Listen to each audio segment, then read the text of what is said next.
Travailler dans une nacelle n'est pas sans risque. Si tu ne t'assures pas de ta sécurité et celle de tes collègues, tu peux générer des accidents.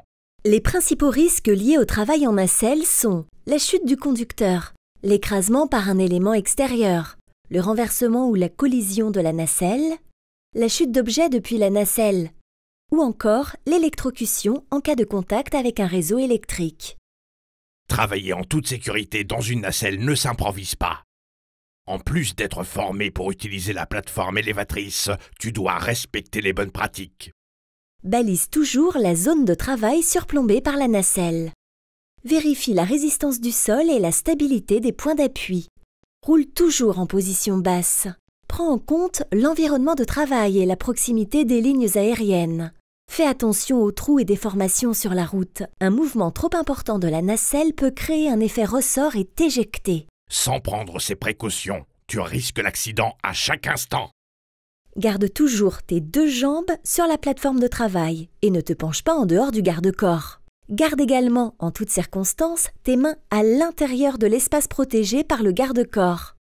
Ne commence à travailler que lorsque les garde-corps sont en place et que le portillon de sécurité est fermé. Surveille les conditions météorologiques et la force du vent.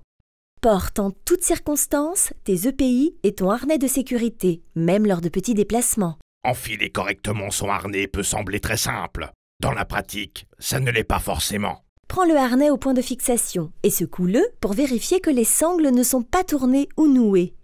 Pose le harnais sur le sol, place tes 2 jambes dans les cuissards et enfile-le comme un gilet, une bretelle après l'autre. Attache la fermeture à hauteur de la poitrine et contrôle le bon ajustement du harnais. N'oublie pas de t'attacher à la ligne de vie avec une longe. S'il y a un ralentisseur de chute, il faut le bypasser. Et veille à ne rien avoir dans les poches. Prends toujours connaissance de la notice avant d'utiliser la nacelle. Prévois une personne au sol pour les manœuvres d'urgence ou pour alerter les secours en cas de besoin. Et n'oublie pas que l'utilisation du GSM est interdite lors de la conduite d'engins, et donc des nacelles.